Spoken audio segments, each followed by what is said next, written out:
Today's video lesson is on Unit 3-3, Solving Radical Equations. Radical equations. Here are the steps that we're going to need to take a look at in order to solve. What they say for number one is you need to isolate the radical, which means the radical has to be alone on one side of the equal sign. You can have more than one thing under the radical, but the radical itself has to be isolated. You're going to square both sides of the equation, because remember, squaring and square root cancel each other out. And then you're going to solve for the variable and check your solution in the original equation. Okay, with that being said, let's go down to exercises 1 and 2. For exercises 1 and 2, describe each step taken to solve the equation. Then check the solution to see if it's valid. If it's not a valid solution, explain why. All right, number 1. Radical x minus 6 equals 4. How did they get from one step to the other? Hopefully you said they added 6 to both sides. And they did. They added 6. Okay, so there's my explanation. So added 6. Okay? Radical x then equals 10. How did they get then x equals 100?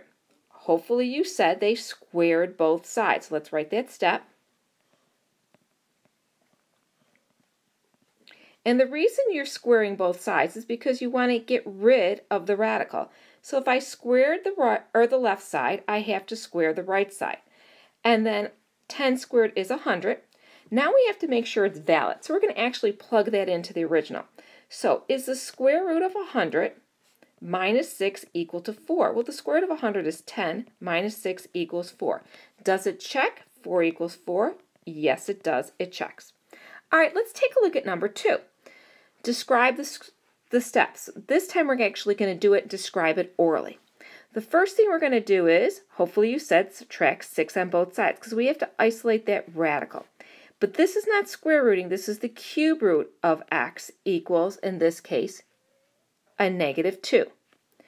Now in order to undo this radical sign, we're going to cube both sides, because cube root and cubing are opposite operations, but whatever we do to one side, we have to do to the other. So we'll end up with x equals a negative 8, because a negative 2 times a negative 2 is a positive 4 times a negative 2 is a negative 8. So our answer is a negative 8. Now we need to make sure this checks. So the cube root of a negative 8 plus 6 equals 4. Yes, you can take the cube root of a negative number. It comes out to be a negative 2.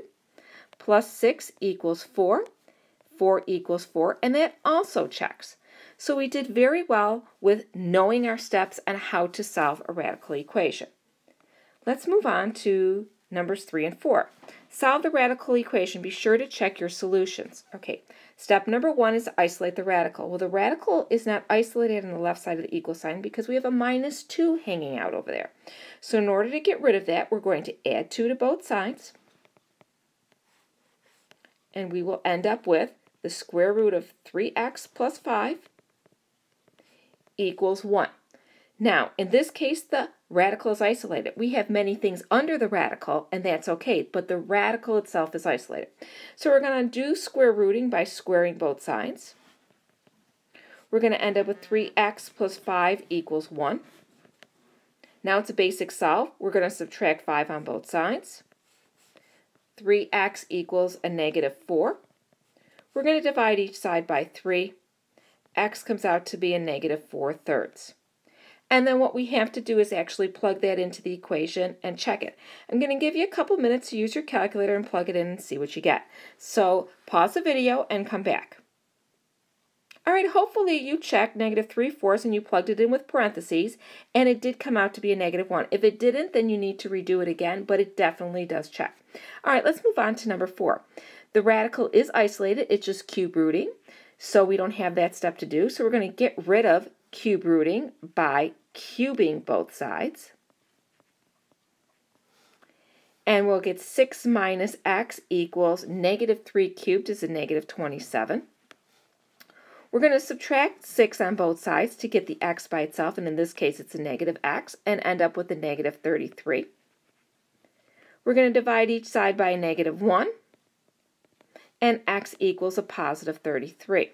So now we're going to actually check that into our equation. So take a minute, pause the video, plug it in. You're going to take the cube root of 6 minus 33 and find out if that equals a negative 3. And hopefully you're back and you found out that it does. So 33 is definitely a solution. All right, let's move on to our next page. In our next page, we have a radical on both sides of the equation. So in order to isolate it, we can't really isolate it because it's on both sides, but it is isolated on both sides. So at least that covers it. So there's nothing really we can do with isolation at this point. So only thing we can do is try to undo the radical. In this case, it's square rooting. So we're going to square both sides, which is nice because the radicals on both sides are going to disappear because squaring and square rooting are opposite operations and they cancel each other out. So now basically what we're going to do is we're going to solve for x. We're going to get x's on one side, so we're going to subtract 3x on both sides and get x minus 7 equals 9. We're going to add 7 to both sides, so x comes out to be a positive 16. We're going to take 16 and we're going to plug it into both sides of the equation and see if it works. So if you have your calculator handy, we could do this orally together. So 4 times 16 on your calculator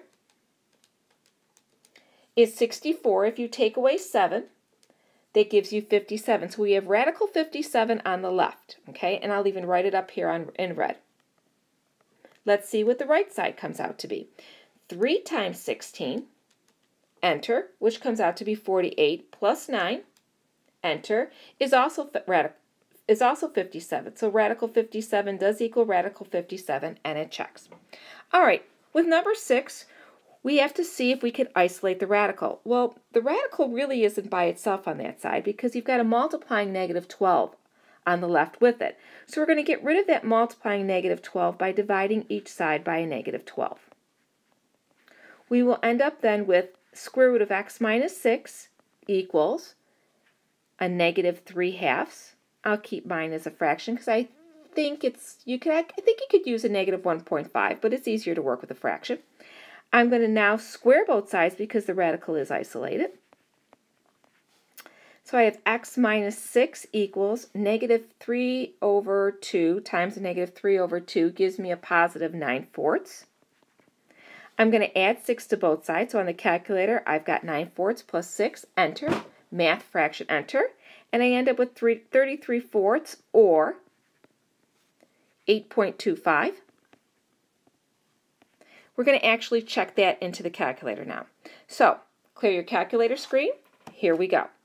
We're going to go negative 12, second square root, and in the radical we're going to put 8.25 minus 6, pop out of that radical, or if you have an older calculator, close the parentheses, and hit enter. And if you look at it, it comes out to be a negative 18, and we need a positive 18. So in this case, this answer rejects. So we do not have a solution here. All right, let's take a look at number 7.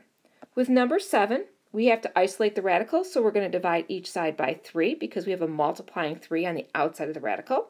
So we have the cube root of x plus 2 equals 4. We're going to actually cube both sides because we want to get rid of the cube root. So we have x plus 2 equals 4 cubed on the calculator, 64. We're going to subtract 2 on both sides, and x comes out to be 62. This one we're actually going to check in the calculator, and just to save a little time, I'm going to tell you it works. All right, moving to number 8, our last one for today. The radical is isolated, so we're going to square both sides. I have x squared plus 8x equals 9. I have a squaring. The only way you know how to solve a squaring is to get one side equal to 0. So I'm going to subtract 9 on both sides and get x squared plus 8x minus 9 equals 0. I can't GCF, but I'm going to go to two binomials to see if I can t-bar. It's an x and an x. Factors of a negative 9 that'll add to give me a positive 8. You're correct. It's plus 9 minus 1. T-bar. X comes out to be a negative 9, and x comes out to be a positive 1. We need to make sure that both of these work. So we're going to take our calculators out, and we're going to go clear the screen, second square root. Now you're going to want to put the negative 9 in a set of parentheses because you're going to have to take that negative 9 and square it. plus 8 times the negative 9. Again, put that negative 9 in parentheses. Pop out of the radical, hit enter, and it gets 3, so negative 9 works. Now I think 1 we can actually do in our heads without the calculator. 1 squared is 1, and 8 times 1 is 1. So 1 plus 8 is 9. Square root of 9 is 3, so they both work. So you actually have 2 answers for that equation.